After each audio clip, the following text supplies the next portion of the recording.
एक गांव में रामू नाम का एक युवक रहता था। रामू बहुत भोला और नासमझ था। उसे सही गलत की समझ कम थी। उसकी माँ उसे हमेशा समझाती रहती थी और उसकी मूर्खताओं पर डांटती भी थी। लेकिन रामू किसी की बात गंभीरता से नहीं लेता था। एक रात करीब 2 बजे रामू ने बाहर कुछ लोगों की धीमी धीमी बातें सुनी। वह बिस्तर से उठकर बाहर आया। उसने देखा कि दो आदमी चुपचाप रास्ते से जा रहे हैं।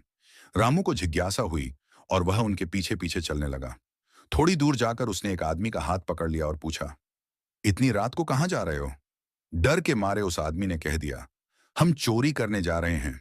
अगर तुम भी चलो तो जो मिलेगा आपस में बांट लेंगे। रामू को चोरी का मतलब ठीक से पता नहीं था। फिर भी उसने सोचा कि अगर कुछ मिल गया तो वह अपनी माँ को दे देगा और माँ खुश हो जाएंगी। ये सोचकर वह उनके साथ चल पड़ा। कुछ दूर जाने के बाद उन्हें एक बड़ा और अमीर आदमी का घर दिखा। तीनों ने घर की पिछली दीवार तोड़ी और अंदर घुस गए।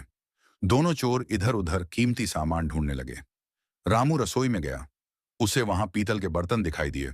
उसने सोचा कि उसकी मां को ऐसे बर्तन बहुत पसंद आएंगे।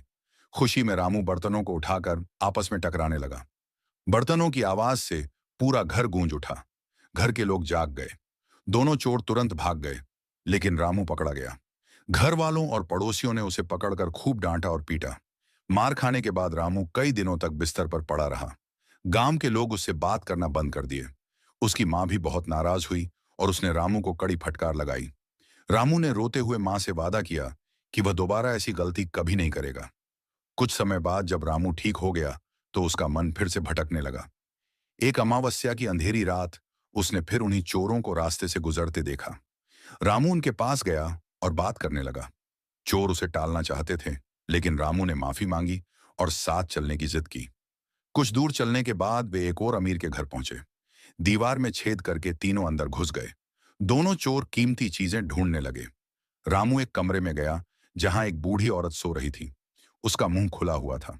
रामू को लगा कि बूढ़ी औरत को भूख लगी है। वह रसोई में गया और वहां से गर्म खीर ले आया।